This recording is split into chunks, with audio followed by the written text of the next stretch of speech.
of a second on every single turn, there's a half a second gone. And in a half a second, if you lose a half a second to somebody, you're done. And so the unbelievable intensity that you have to muster up to be perfect is really been mind-boggling to me this year. So you've got the psychological intensity, you get to relive the competition that you like and enjoy, and I am still just absolutely enamored with the puzzle of the whole thing. Dan's real good about always having a good main goal of just, you know, track time short, so I want to be better every time I get in the car, and if I'm not better, I want to learn something. He's got one of the best attitudes anybody I've ever worked with, so he's real good at, you know, let's hurry up and learn something, which is awesome. He's not willing to waste any time at all on track or off track, so he's a very dedicated guy, which makes it fun to work with him. It is an extremely complicated mind game from the standpoint of understanding the physics and analyzing constantly as you're turning laps, as well as car setup in between and how does that all work.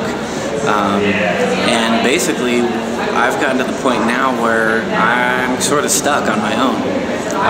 So I turned to Skip Barber Racing and Justin Piscitell for coaching, and I worked with them all winter. And we'll see how this goes, because we've had Jason Walsh, who you've talked to earlier. We've got kind of a little rivalry going, obviously, as buddies working hard and on this whole thing. And we each bring something totally different to the table. He's sort of Mr. Methodical, Mr. Organized. I'm showing up at the track, can't remember where any of my tools are, if I remembered anything. So he has taken this winter kind of working mostly on the computer and analyzing stuff and working hard there, and I've been out with Justin hitting the track, pounding it. And this is our first race weekend since that winter, so this will be kind of the telltale thing. How's it going to work out? Big rivalry cooking now. We've got between Jason Walsh and myself, and this is the car that he's going to be racing. And to sort of hype up the fun here, we've got qualifying is just finished, and I qualified on pole, and Jason qualified 1/2 second behind me, so the barn burner is set to go.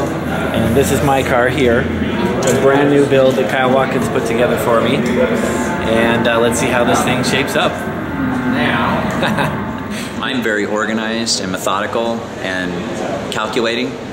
And Dan is much more, you know, kind of seat of the pants, you know, able to figure things out and really make changes drastically, despite maybe not having the knowledge base that, you know, would be beneficial.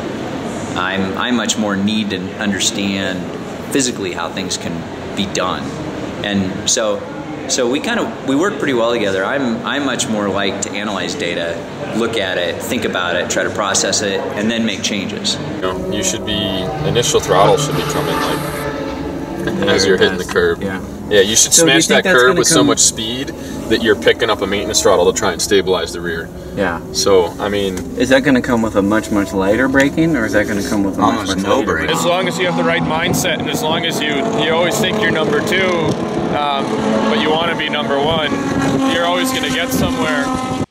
You need to go faster, Dan.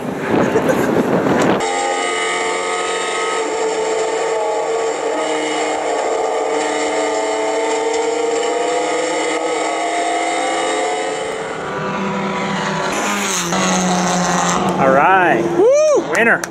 Winner chicken dinner. Brought it home with a pretty darn good, there's second place car. That's pretty good lead. And we got 2 teammates for 3rd and 4th, so call that a pretty good race. Woo! Nice job, man. I think you won with a 10-second lead. That's the way I like to do it. So, I don't know if you saw, but a couple of the Nissans started running our line for turn 1.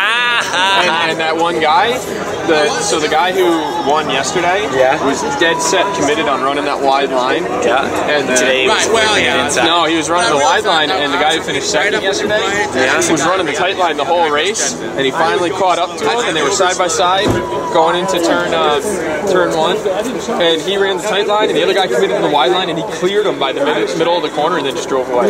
Oh yeah, it was hilarious. Piscitell line. He's a sort of an infectious problem, as you probably know. We so he just eggs you on constantly, and if he's one of those people that you won't beat him on effort. You know, he is going to put forth more effort than you could ever imagine. And so if you're sort of looking to get away from the daily grind and whatever, I come back just absolutely ready to get back to work. It is a vacation among vacations.